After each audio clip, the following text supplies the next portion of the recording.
Don't you dare ask us to cancel our plans again. We've had these Elton John tickets for months, my mother yelled, her voice echoing through my hospital room. I sat there, stunned, clutching my phone with trembling hands. It was Christmas Eve at Las Vegas Medical Center. Just me, my 2-year-old twins Ethan and Emily playing quietly in the corner, and a nurse named Valerie checking my vitals. The pain in my abdomen was excruciating, like someone was twisting a knife inside me, but the look of indifference on my mother's face through the video call hurt even more. My name is Natasha Wilson. I'm 33 years old, and for as long as I can remember, I've been the afterthought in my own family. My younger sister Jessica, the golden child, could do no wrong in my parents' eyes. Meanwhile, I couldn't even get them to watch their only grandchildren while I underwent emergency surgery for complications related to my husband's death 6 months ago. The doctors had found internal bleeding that required immediate attention, but all my parents cared about was their concert tickets and celebrating Christmas Eve with Jessica. When I finally asked for their help after exhausting all other options, my dad's response cut deeper than any surgical tool could. You're becoming a real nuisance and burden, Natasha. We're retired now. We deserve to enjoy our lives without your constant problems. I've been supporting my parents financially since they took early retirement 3 years ago. Every month, without fail, I sent them $2,500 to help with their mortgage and expenses, even after James died. I did it out of love and duty, believing family should support each other. How foolish I was. As my tears fell silently onto the hospital blanket, Valerie gently squeezed my shoulder. My friend Olivia is a professional nanny who specializes in childhood trauma. Let me call her for you, she offered, her kindness a stark contrast to my parents' callousness. The twins were still too young to understand what was happening. They'd already lost their father to a car accident. Now they might lose me too if the surgery went wrong. The thought terrified me, but not as much as leaving them with people who saw them as burdens. In that moment, with pain shooting through my body and disappointment crushing my heart, I made my decision. Yes, please call her, I told Valerie, and with those words, I began cutting the poisonous ties to the people who had raised me, but never truly loved me. As I hung up the phone, a wave of memories washed over me. My childhood had been filled with moments of being overlooked, while Jessica received all the attention. When I graduated college with honors, my parents barely acknowledged it because Jessica had been cast in a local commercial that same weekend. When I married James, they complained about the wedding venue being too far from their home. Even when the twins were born, they visited only once, claiming the babies were too fussy for their liking. James had been my rock through it all. He understood the pain of family disappointment, having been estranged from his own father for years. We'll build our own family, he would say, one that knows how to love. And we did, creating a warm home filled with laughter and acceptance. But 6 months ago, a drunk driver stole him away, leaving me to raise our children alone while battling depression and grief. Despite my loss, I continued supporting my parents. I even increased the monthly amount when they mentioned struggling with inflation. I wanted to be better than them, to show that family should stand by each other no matter what. The irony was crushing. Here I was, bleeding internally, possibly dying, and they couldn't miss one concert to care for my children. Valerie returned with news that her friend Olivia would arrive within the hour. She's amazing with kids, Valerie assured me. She used to work with trauma victims at the children's hospital before becoming a private nanny. How much will this cost? I asked, worry creeping into my voice. Medical bills were already piling up since James's insurance coverage had limitations. Don't worry about that now, Valerie said. Let's focus on getting you ready for surgery. But I was worried. I thought about the $2,500 I was scheduled to transfer to my parents next week. Money that could now help pay for childcare instead. The thought sparked something inside me, a flame of self-preservation that had been extinguished years ago. When Olivia arrived, she was everything Valerie had promised, kind, professional, and immediately connecting with the twins. As hospital staff prepared me for surgery, I made a decision. Could you bring me my phone one more time? I asked Valerie. With shaking hands, I sent 2 messages. The first was to my bank, canceling all future automatic transfers to my parents' account. The second was to my parents. I will no longer be providing financial support. My children and I deserve better than being your afterthoughts. Don't contact me again. As they wheeled me toward the operating room, I felt something unexpected through the pain and fear: freedom.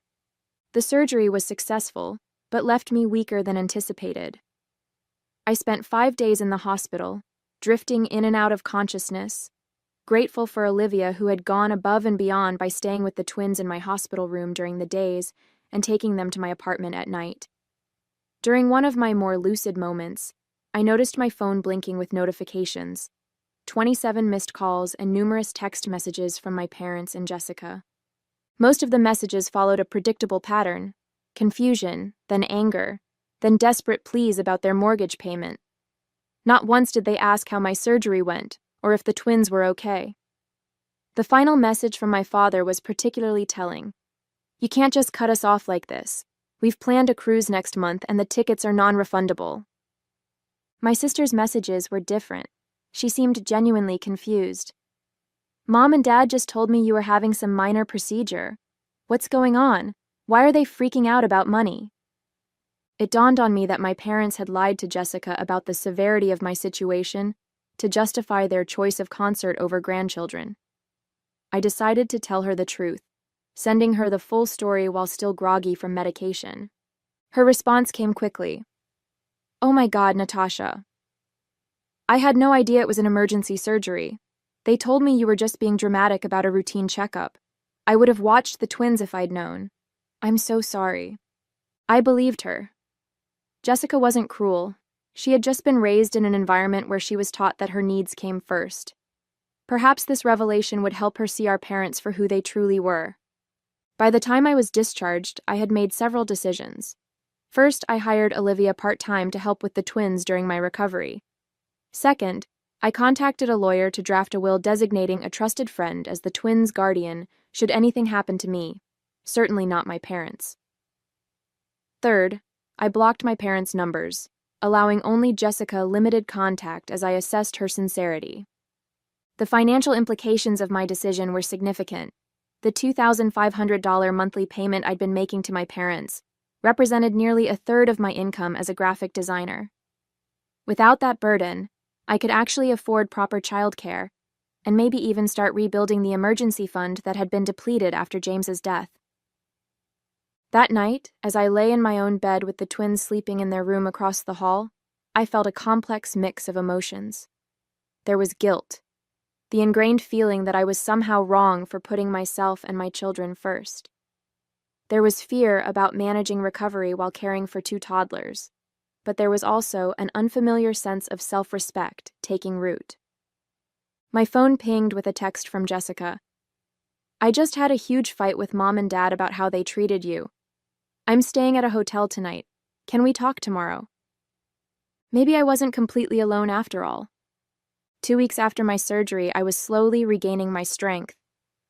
The incision site still throbbed painfully when I moved too quickly, but I was managing better each day. Olivia had been a godsend, arriving each morning to help with the twins while I worked from home. My graphic design clients had been surprisingly understanding about my limited availability, and I was grateful for the remote work that allowed me to stay close to my children. Jessica had visited twice, bringing healthy meals and spending time with the twins. Our conversations were cautious at first, but eventually she opened up about her own experiences with our parents. "They always made it seem like you were choosing to distance yourself from the family," she admitted one evening as we watched the twins play. "I never realized they were pushing you away." I was beginning to see a new side to my sister, one that had been hidden beneath years of our parents' manipulation. While I wasn't ready to completely trust her yet, I appreciated her efforts. Then came the knock at the door I had been half expecting. Through the peephole, I saw my parents standing in the hallway. My mother was clutching her designer purse nervously, while my father stood with his arms crossed, familiar impatience etched on his face. I hesitated, heart pounding, before opening the door just enough to speak through the gap. What do you want? I asked, my voice steadier than I expected.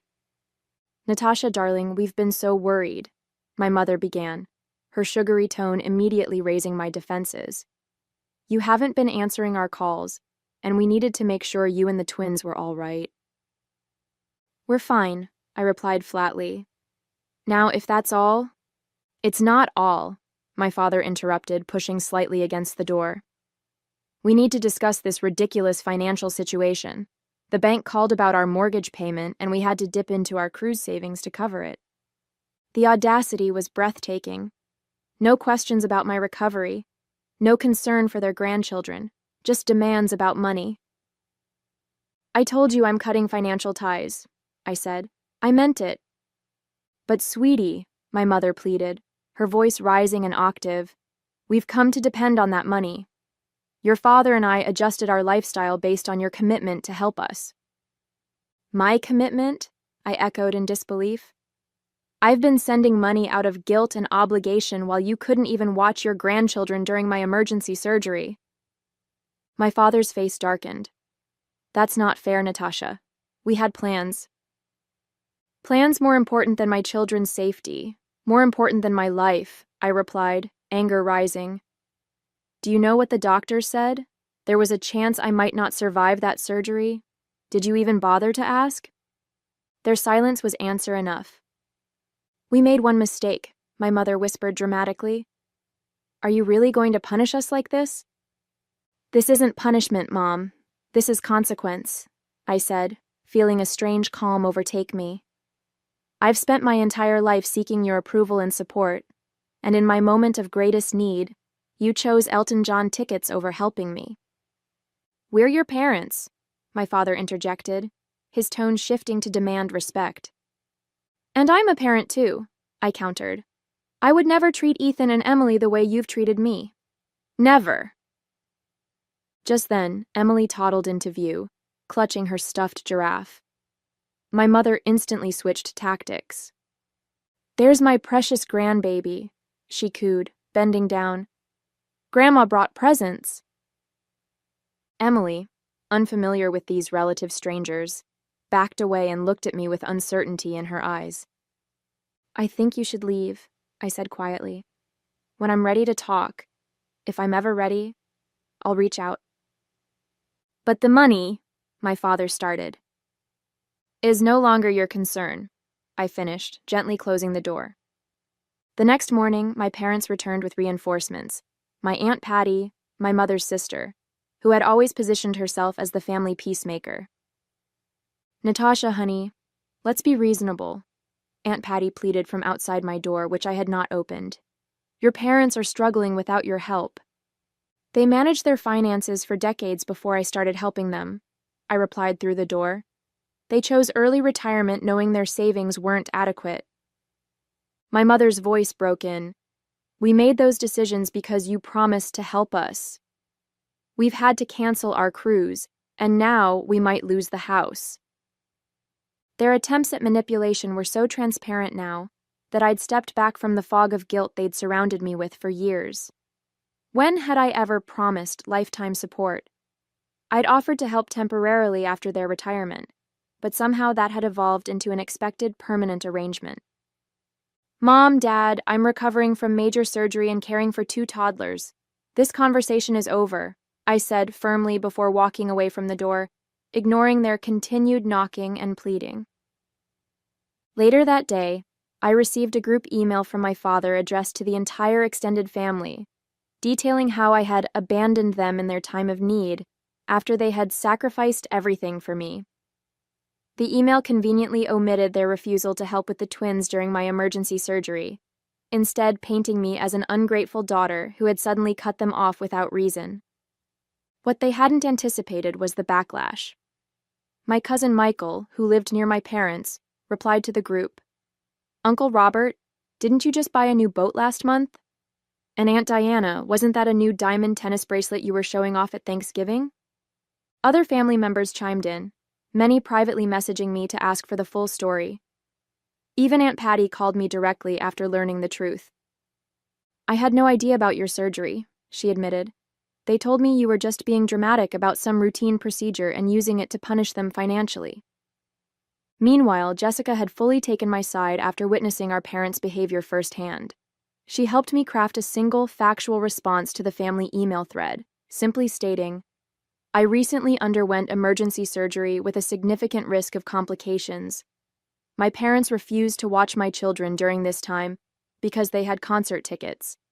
I am now focusing on my recovery and caring for my twins without additional stress." The support that followed was overwhelming. Cousin Michael's wife dropped off home-cooked meals. A second cousin I barely knew offered her services as a part-time babysitter free of charge. Jessica started spending weekends at my apartment, getting to know her niece and nephew while helping me recuperate.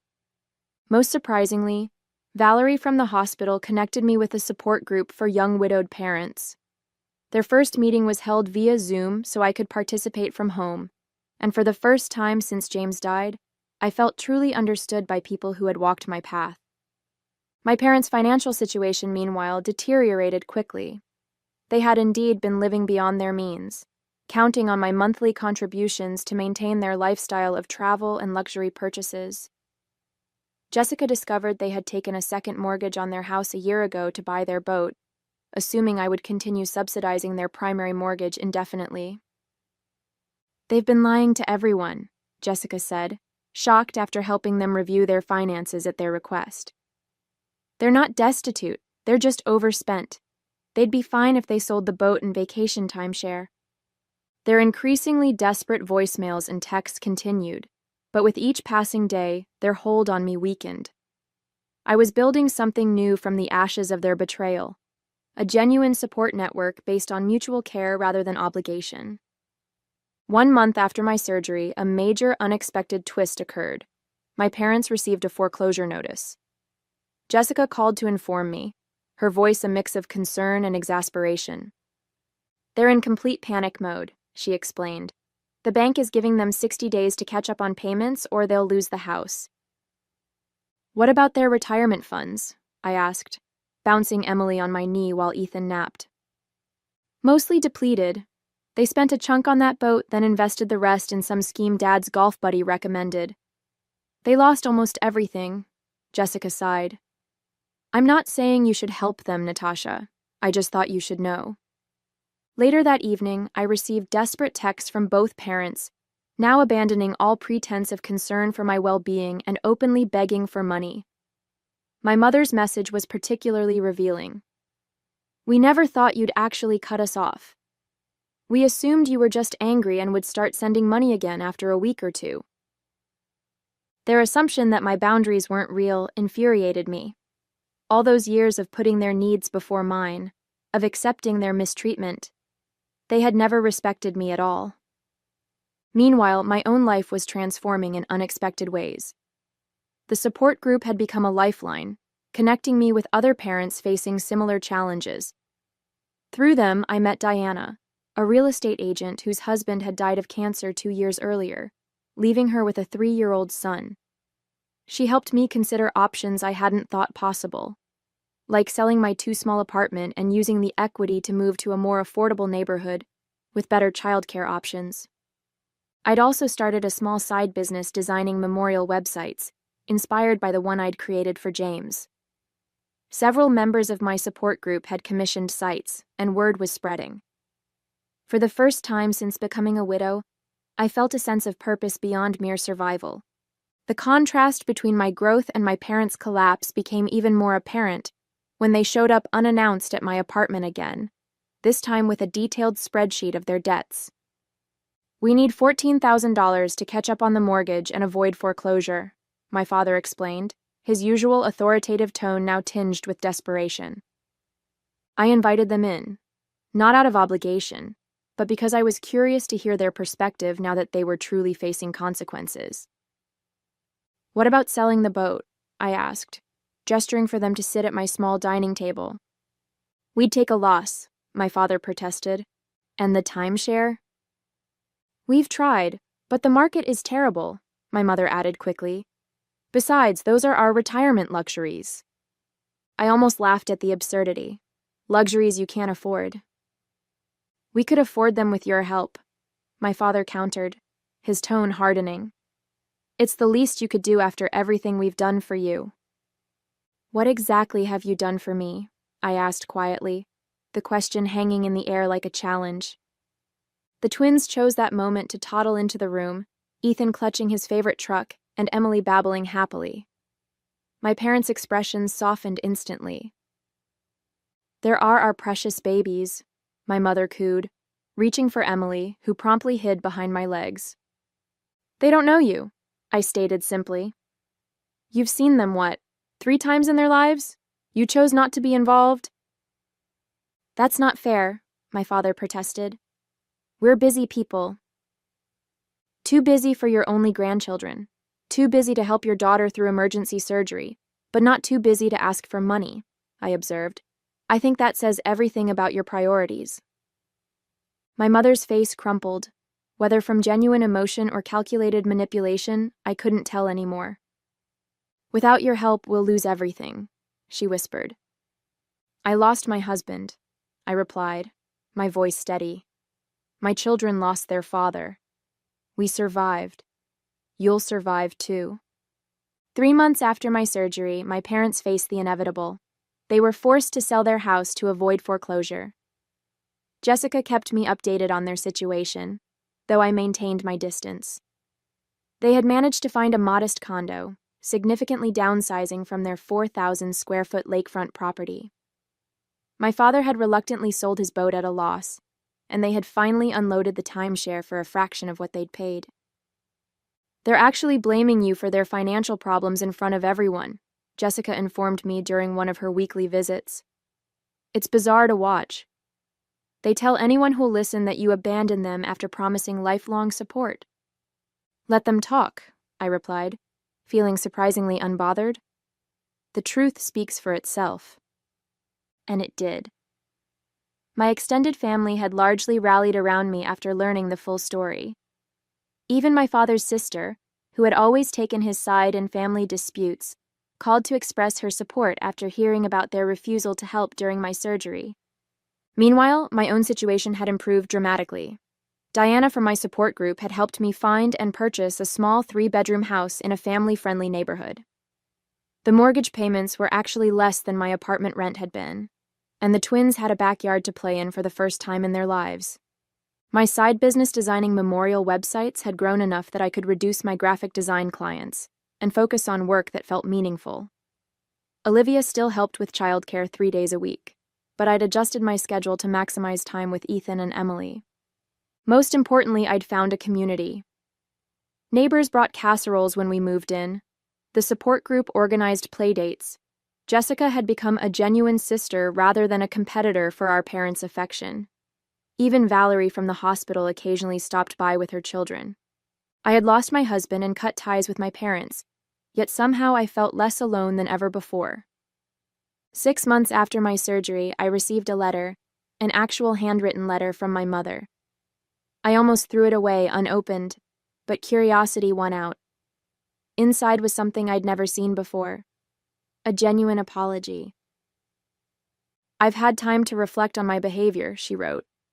Watching you build a life without our help has forced me to confront some painful truths about myself as a mother. I was jealous of your independence, your resilience. I resented that you didn't seem to need me the way I needed my own mother. But now I see that you did need me, just not in the ways I wanted to be needed. When you asked us to care for the twins during your surgery, you were reaching out and we failed you completely. I'm deeply sorry. The letter continued, explaining how they had completely restructured their finances. My father had taken a part-time job at a local hardware store. They had sold most of their luxury items and were living modestly for the first time in decades. She didn't ask for money or even forgiveness, just acknowledgement of her apology. I showed the letter to Jessica, who was skeptical. They've been talking about writing to you for weeks. Dad was against it at first, but I think he's starting to see things differently too, especially after his heart scare last month. Heart scare? I asked, concerned despite myself. Just high blood pressure and chest pains, but it scared him. He's on medication now and actually following doctor's orders, Jessica explained. I think facing mortality has humbled him a bit. I wasn't ready to respond to the letter immediately. I needed time to process my feelings. Was this genuine remorse or another manipulation tactic? Had they truly changed, or were they simply adapting their strategy? That night, I looked at old family photos for the first time since cutting ties. Behind the smiling faces, I saw patterns I'd been blind to before. My parents had always been performers, playing the role of perfect parents while serving their own needs first. A year after my surgery, I finally agreed to meet my parents at a neutral location, a quiet cafe near my new home. When they arrived, I barely recognized them. My father seemed smaller somehow, his confident posture replaced by a humbler demeanor. My mother's designer clothes had been exchanged for simple, practical attire. The twins were with Jessica for the afternoon. I wasn't ready for a family reunion just yet. We sat in awkward silence until my father did something unprecedented. He cried. "I've been a terrible father," he admitted, his voice breaking, "and an even worse grandfather. I don't expect your forgiveness, but I want you to know that I see it now. How selfish we've been." My mother reached across the table, not quite touching my hand, but gesturing toward it.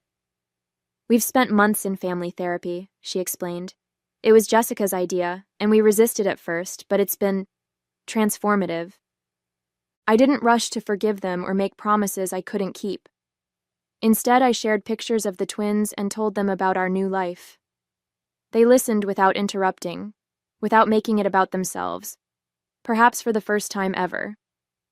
As we parted, my father asked quietly, "Would it be possible someday to know our grandchildren?" I considered this carefully before answering. "That depends on your actions, not your words. If you're genuinely committed to change, we can start with short, supervised visits. But understand this, my children will only have relationships with people who respect their mother."